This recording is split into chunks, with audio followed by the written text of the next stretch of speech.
Assalamualaikum warahmatullahi wabarakatuh. Bersama saya Jeki Bristoni, praktisi talent mapping.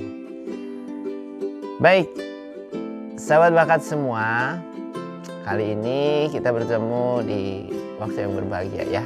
Semoga kita semua dalam sehat walafiat dan bisa beraktivitas sesuai dengan kemampuan bakat kita. Oke, di hari ini di bedah bakat talent mapping, saya akan mencoba membedah sebuah bakat yaitu intellection. Nah, sahabat bakat talent mapping yang berbahagia, seseorang yang sibuk dengan aktivitas berpikir, suka merenung gitu ya, atau dia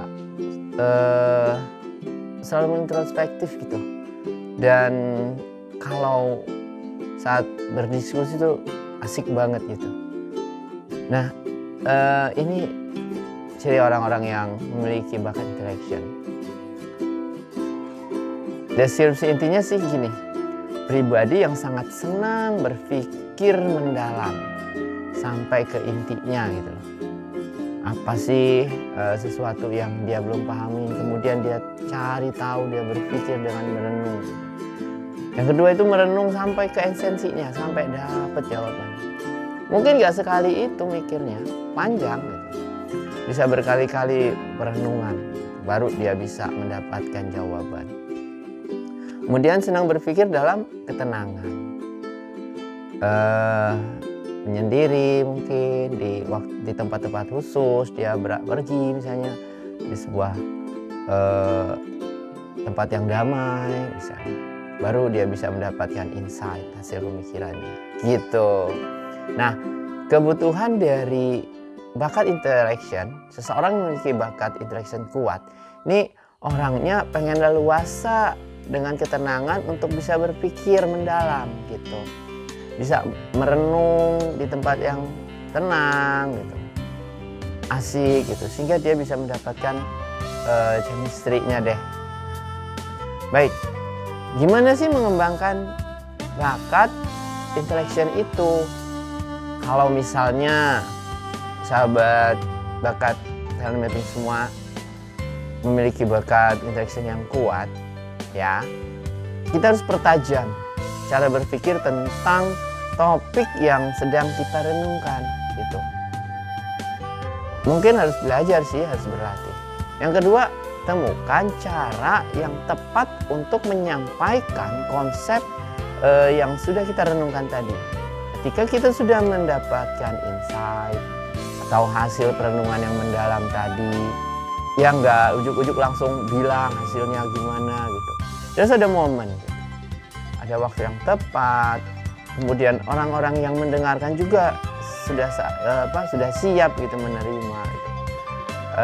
Jangan sampai tiba-tiba kita main ngomong aja, hasil pemikiran kita nggak didengerin, ternyata nggak ada respon, kan sia-sia atau akan kecewa gitu. Jadi kita harus siapkan momen-momen itu. Nah, kelebihan pemilik bakat intellection itu adalah pribadi yang sangat senang berpikir mendalam, kemudian merenung dan senang berpikir di dalam posisi yang tenang tadi, dan biasanya hasil pemikiran itu sangat insight sekali gitu, ada makna yang mendalam, kita itu bisa tercerahkan.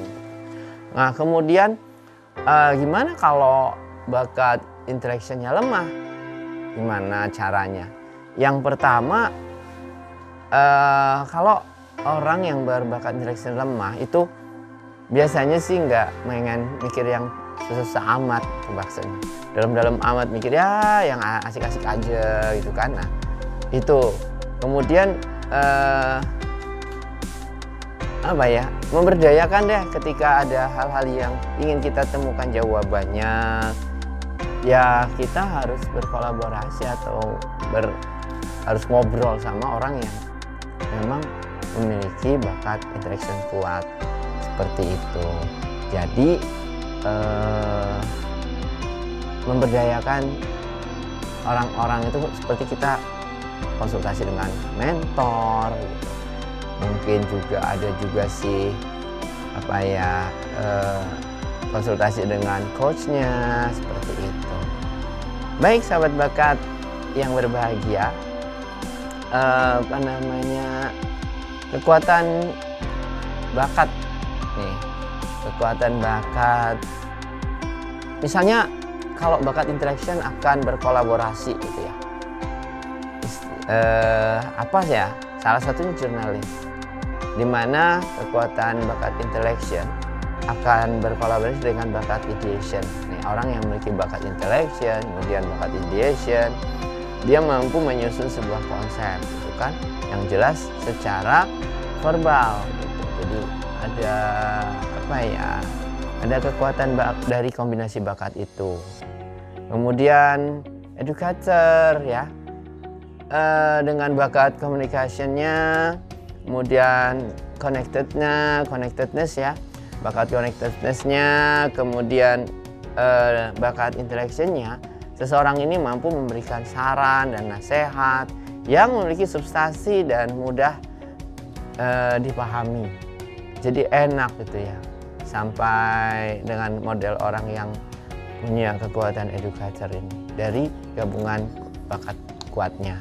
Dan yang selanjutnya adalah misalnya interpreter dengan bakat communication, intellection, dia bisa memahami substansi pesan dan bisa menyampaikan pesannya.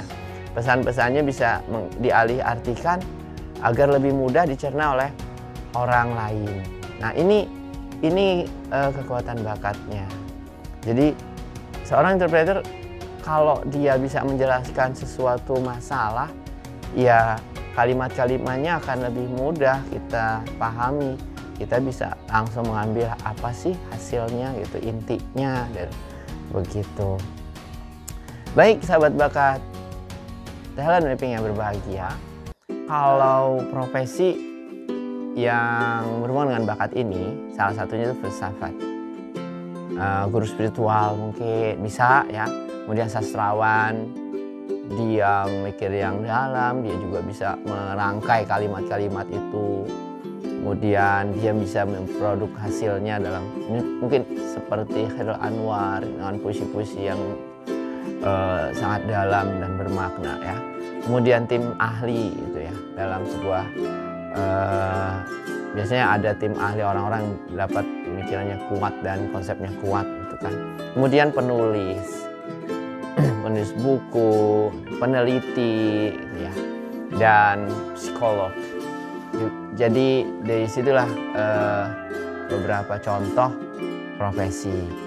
Nah, perbandingan bakat interaction dengan bakat analytical ini persamaannya satu, yang persamaannya itu sama-sama berada di area thinking talents di otak kiri ya, itu model pemikiran yang memang perlu konsep, perlu tahapan yang dalam gitu kan.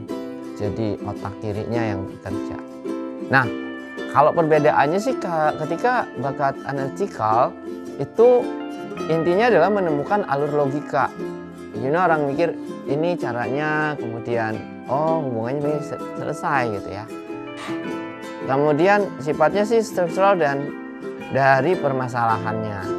Nah, tapi kalau intellection itu menemukan substansi dari deep thinkingnya gitu kan. Fokus pada pemikiran, pendalamannya. Apa sih inti dari masalah ini, kemudian kenapa begini kan? Kemudian memahami sebuah konsep secara mendalam. Itu sih beberapa perbedaan dari komparasi bakat analytical dengan intellection. Sahabat bakat talent mapping yang berbahagia, di posisi orang-orang yang memiliki bakat interaction kuat, sudah saatnya menemukan cara yang maksimal dia, sehingga dia akan menjadi dirinya yang terbaik. Mungkin sedikit bedah bakat dari bakat interaction ini yang bisa saya sampaikan. Saya masih belajar, dan kita semua mari tetap belajar, kita mendalami bakat-bakat kita. Kemudian yang belum kenal bakat, nah saatnya ikut TMA, Talent Mapping Assessment, dan saya siap membantu. Dan semua praktisi talent mapping di Indonesia, dimanapun mereka berada, siap membantu Anda menemukan bakat-bakat yang terpendam. Baik, begitu menyenangkan jika kita sudah mengenal bakat kita, kita mengenal diri kita, dan bisa mencapai 4E. Apa itu 4E? Dalam keseharian kita akan easy melakukan hal-hal yang berhubungan dengan bakat kita. Kemudian enjoy ketika aktivitas itu dilaksanakan. Kemudian dengan bakat kita tadi, kita akan hasilnya juga excellent. Hasilnya itu bagus gitu kan, produknya bagus, karena memang kita sedang saat itu enjoy dan easy mengerjakannya, kita banget gitu. Dan terakhir, earn, bermanfaat. Sahabat bakat talent mapping yang berbahagia, jangan pernah menyerah, tetap semangat dalam hari-hari Anda. Demikian dari saya, pengantar sebuah bakat interaction untuk orang-orang yang ingin mengenal bakatnya. Salam 4E.